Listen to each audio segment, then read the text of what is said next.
Big question I get asked is, how often do you sharpen your saws? You sharpen your saws when needed. Imagine your chain just like a big knife. It's a bunch of rotating knives. So anytime one of these edges get dull, they will not cut. If you find yourself having to force a saw into a cut, chances are you might need to look at your teeth to see if they're sharp. You have an angle that you have to address. Your professional grade chains will have a laser engraved angle indicator to show you what angle your tooth needs to be. If you have a homeowner chain that does not have them, they make little cheat guides that you can buy on Amazon that you will simply put over the tooth, and as you can see, this tooth is not at the right angle. You want a 35-degree angle on most all your teeth. Now your file size will depend on what chain you have, and when you buy your chain, on your box it will have all of the information that you need on the side of it, indicating what file size you need and what depth your rakers need to be. These are your rakers. These flat spots, they ride on the wood and come in contact before the tooth actually cuts. So this determines how thick of a piece of wood that each tooth will take out. So you can have a razor sharp tooth, but if these rakers are too high, this tooth will never engage with the wood. These little indicators also double as a depth gauge. With the back edge on the tooth, this is protruding just slightly above, which tells me that this raker needs to be filed down flat. When it's time to sharpen, you'll take your round file, and these are one-directional files. They will only cut in one direction. So if I pull back, it's just going to skip. When I push forward,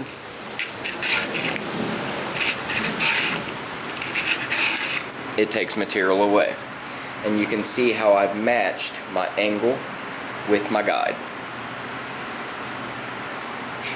I found the best way to sharpen is to find yourself a vise that pivots and you can clamp your bar in. That way your chain can spin and you never have to reposition the saw. So then when it comes to sharpen, it's just repeating the action over and over. Find a tooth.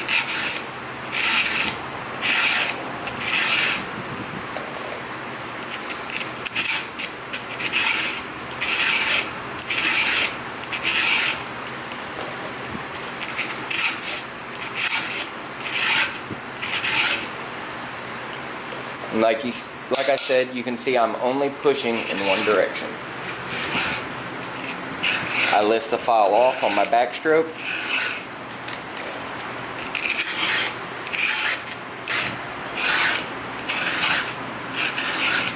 And it's a personal preference.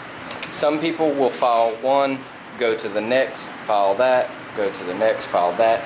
I find that switching back and forth, you wind up missing a tooth or you get fatigued. So I file all of one side in a row. Then when I get back to my tooth that I started on, which is very easy to see because one will be dull, then you'll come to a shiny one that you've already sharpened. Then you can switch your file side, sharpen all the teeth on the other side. If you're having to push your file through really hard, get a new file.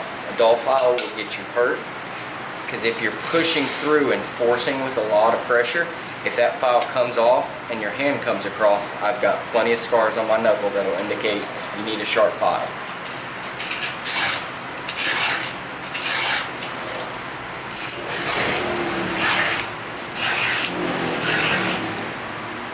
Now I've came to the one I started on. You can see how shiny it is.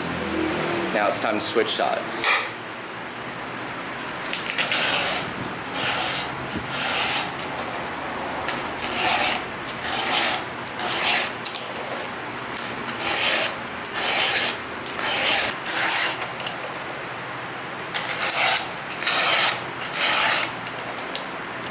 And back to my start. There we go. Now, your flat file will go right across the top, gentle pass over.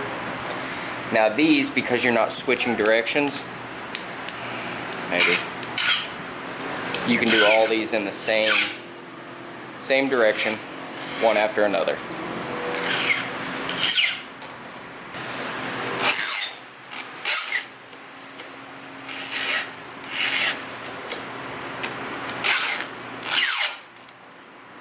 And back to my shiny.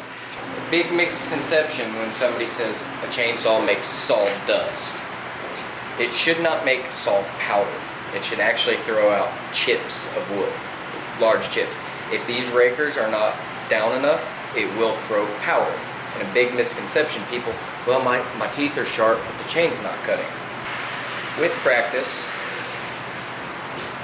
you can take a chain down to where there is almost nothing left.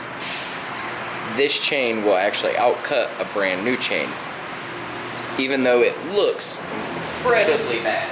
If you compare that